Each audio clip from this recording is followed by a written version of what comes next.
Igbo ndị ọma mụrụ m, ana m ekene. O nwere okwu nchọ ka anyị na-ebeke n'anya na ya. Ihe ọ na-abụ ọtụtụ oge mmadụ na nwanne ya nwee nsogbu, anyị ekwukwu ka a ga-esi wee dozie ya bụ esemokwu.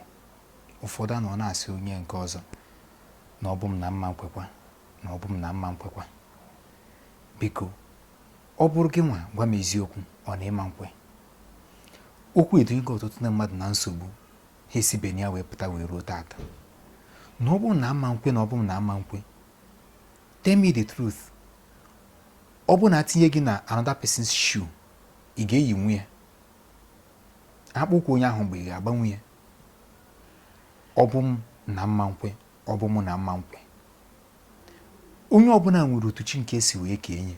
Onye ọbụla nwere omume chi ya esi enye je emebe. Ekwene ka emene ka onye ọzọ mee ka gị nwa. Onye ọbụla nwere omume nke ya. Ọ bụ m na ama nkwe, ọ bụ m na ama nkwe. Mana ọ bụrụ gị nwa, ị ya ekwekwa. Achọ m ka anyị kpachapụ anya maka okwu ndị a. Achọpụtara m duhiere ọtụtụ ndị mmadụ ụzọ. Ụfọdụ abara na nsogbu hapụtabene ya wee ruo taata.